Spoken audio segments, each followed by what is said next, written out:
Allez, bienvenue dans cette nouvelle vidéo dans laquelle on va voir 5 raisons qui font que tu n'arrives pas à entrer en cétose.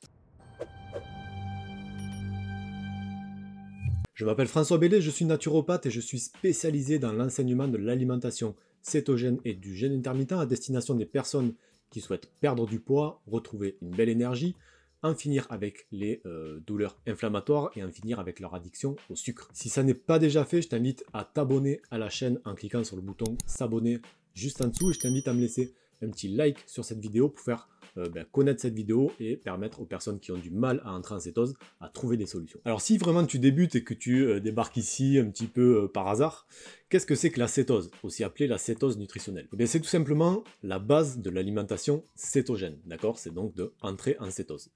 Quand on est en cétose, l'organisme produit via le foie, donc qui va métaboliser des graisses pour produire des cétones. Ces cétones seront utilisées comme carburant par l'ensemble de tes cellules pour voilà, produire de l'énergie et que tu puisses vivre au quotidien. Ce qu'il faut savoir, c'est que c'est un carburant qui est beaucoup plus propre que le sucre, d'accord, qui produit beaucoup moins de radicaux libres et qui permet de ralentir le vieillissement des cellules, d'une, et qui donne une énergie absolument énorme du fait de sa densité. Mais quand on débute en alimentation cétogène, souvent, moi je le vois très souvent en coaching ou dans l'académie, on a du mal à entrer en cétose pour diverses raisons. Moi je le vois beaucoup avec les gens que je suis, qui m'envoient des messages en me disant « mais je comprends pas, je mesure ma cétonémie, elle reste relativement basse, donc en dessous de 0,5 mmol par litre généralement. Qu'est-ce que je fais de mal François? Pourtant j'ai l'impression de tout faire comme il faut. » Donc dans cette vidéo, on va voir 5 choses que tu peux améliorer, 5 solutions que tu peux trouver pour augmenter la quantité de cétone que tu as dans le sang, et donc pour augmenter ta cétose. Juste avant de commencer, si tu veux aller un petit peu plus loin sur l'alimentation cétogène, recevoir des recettes, avoir des conseils un petit peu tous les jours, je t'invite à me rejoindre sur les réseaux sociaux, sur Insta ou sur Facebook, tu as les liens juste en dessous dans la description. Alors première chose à vérifier, si tu as un niveau de cétose bas, c'est si tu ne manges pas trop de glucides, d'accord? Pour entrer en cétose, tu le sais, il faut réduire ces glucides suffisamment pour que le corps vide toutes ses réserves, donc l'ensemble de réserves de glycogène qu'il peut y avoir dans le foie ou dans les muscles, d'accord? Afin que, face à ce manque de sucre, ils se mettent à produire des cétones pour donner une énergie alternative. Généralement, on peut dire que en dessous de 20 grammes de glucides par jour, on entre en cétose, on est suffisamment bas. Il y a d'autres personnes pour qui ça va être un petit peu plus, qui vont pouvoir manger jusqu'à 30, peut-être voire plus, même 40 grammes de glucides par jour, ça dépend vraiment des gens.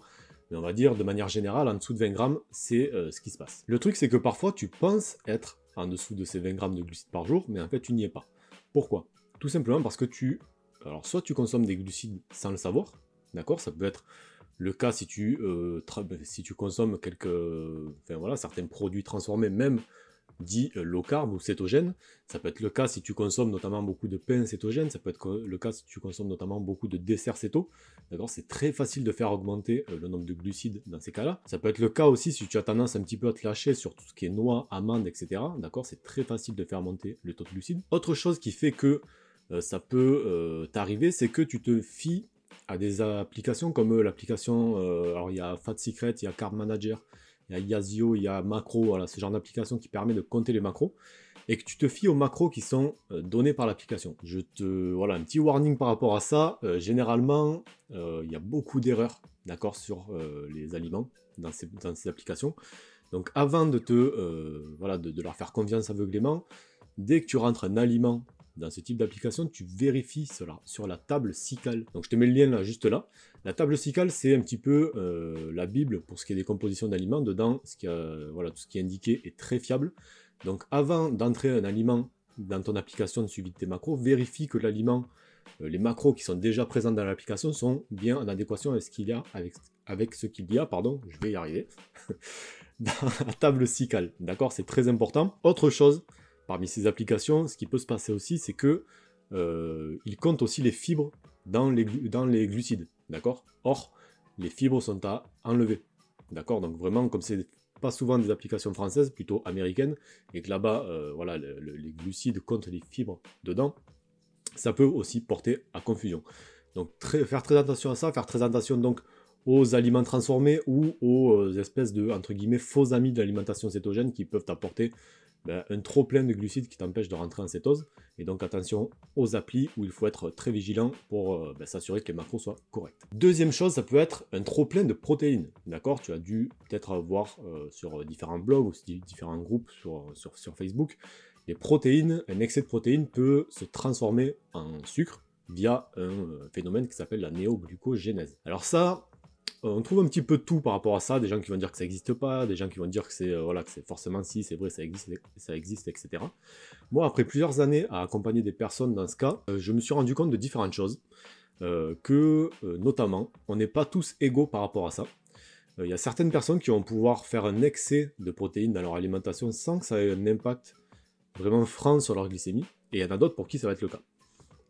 Notamment, les cas qui me viennent comme ça à l'esprit, c'est quand tu pratiques du jeûne intermittent, ok, et que tes repas sont pris sur une période très courte. Notamment, par exemple, si tu fais du OMAD, donc un seul repas par jour, où tu vas prendre toutes tes protéines sur un seul repas, ou si tu fais, par exemple, un 22-2 ou même un 24, si en fait tu prends beaucoup trop de protéines sur la même période, donc une période très courte, ça peut créer de la néoglucogénèse et te sortir de cétose, d'accord, ou t'empêcher même d'y entrer. Comment savoir si c'est un problème pour toi ou pas ça? La seule façon de le savoir, c'est de prendre des mesures de glycémie avant et après tes repas. Si tu notes que tu as une grosse augmentation de ta glycémie, alors que niveau sucre, tu sais que tu es ok, que tu sais que bon voilà, tu as mangé suffisamment de gras, etc. Niveau protéines, bon voilà, tu en as pris. Si tu notes une exagération de la glycémie, très forte chance que tu aies fait de la néoglucogénèse, ok? Si ça n'est pas le cas, eh ben, ça te permet aussi de savoir jusqu'à quel point tu peux manger des protéines à chaque repas, sans que ça mette à mal ta cétose. La troisième chose qui peut t'aider à augmenter ta cétose, et qui peut être aussi un frein à ta cétose, donc on va voir ça en détail, c'est que tu pratiques trop de jeûne intermittent et trop tôt. Alors qu'est-ce que je veux dire par là? Le jeûne intermittent, c'est un outil exceptionnel qui est parfaitement couplé à l'alimentation cétogène et qui permet d'avoir des résultats extrêmes. Néanmoins, il faut savoir que si tu intègres du jeûne intermittent trop tôt dans ton alimentation cétogène, ça peut avoir un impact sur ta glycémie. Alors comment ça se fait? C'est en réalité tout simple.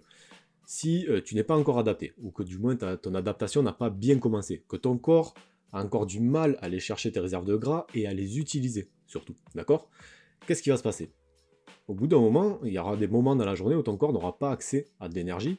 Donc qu'est-ce qu'il va faire? Du fait que ta glycémie sera relativement, on va dire, basse, il va demander à certaines hormones, qui sont des hormones hyperglycémiantes, de libérer du sucre dans le sang. Et ça peut faire monter ta glycémie et la rendre totalement instable tout au long de ta fenêtre de jeûne, d'accord? L'impact que ça va avoir, c'est que ces pics de glycémie que tu vas avoir, même s'ils ne sont pas énormes, mais rien que le fait que ta glycémie soit quand même relativement instable, ça va t'empêcher de rentrer dans une cétose suffisamment profonde, d'accord? Tout simplement parce que régulièrement, tu vas avoir des petits pics de glycémie, ça va redescendre. Ça va pas être des pics de glycémie que tu peux avoir, par exemple, si tu viens de manger beaucoup de sucre ou un truc comme ça, on n'en est pas là, mais c'est suffisant pour mettre à mal ton entrée en cétose. Donc si tu remarques que tu pratiques le jeûne intermittent, et que tu as du mal à entrer en cétose, mais que tu es vraiment dans les débuts, que tu as commencé comme ça, dans les premières semaines, essaie soit de réduire ta fenêtre de jeûne intermittent, donc si par exemple tu veux faire du 24 toute la journée, essaie de faire du 16-8 plutôt, voire carrément de le supprimer pendant quelques jours, et de voir comment ça se passe au niveau de ta cétose. Quatrième chose qui est très très très importante pour améliorer sa cétose, pour avoir des résultats, et qui est largement sous-estimée, c'est le manque de sommeil, et c'est le trop plein de stress. C'est ultra important de bien dormir et de lutter contre le stress. Ok? Le stress, c'est quoi? C'est générateur de cortisol. Le cortisol, c'est une hormone hyperglycémiante. Je t'en parlais tout à l'heure par rapport au jeûne intermittent. Donc son rôle à elle, c'est de libérer rapidement des stocks de sucre pour te donner de l'énergie rapide. À la base, c'était fait notamment si on était en danger, hein, d'accord? Si on devait, je sais pas, si on se faisait attaquer par un mammouth ou un truc comme ça, il fallait qu'on ait tout de suite de l'énergie pour pouvoir s'enfuir. De nos jours, on a peu de chances de croiser un mammouth dans la rue. Mais le problème, c'est que nos niveaux de stress sont beaucoup plus hauts qu'il y a très longtemps. C'est simplement que la vie est beaucoup plus stressante, on a beaucoup plus de sollicitations, de stress latent, à longueur de journée, à longueur de semaine, tout le temps. Et en fait, on se rend compte qu'on est tout le temps stressé. Et ce stress important en permanence t'empêche clairement d'avoir une glycémie qui va être stable, ça va te fatiguer, ça va fatiguer de toute façon voilà, les parties de ton corps qui fabriquent ce cortisol, ça va être clairement un gros frein à ta progression. Idem pour le manque de sommeil. Quand enfin, voilà, il n'y a rien de pire que de dormir quelques heures par jour pour, voilà, pour tes niveaux d'énergie, pour que tu te sentes bien.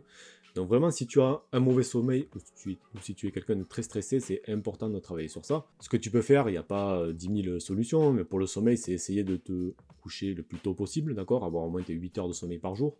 Supprimer les écrans 1 heure à 2 heures avant d'aller dormir, d'accord, ne pas manger trop tard pour pouvoir finir ta digestion tranquille et aller dormir.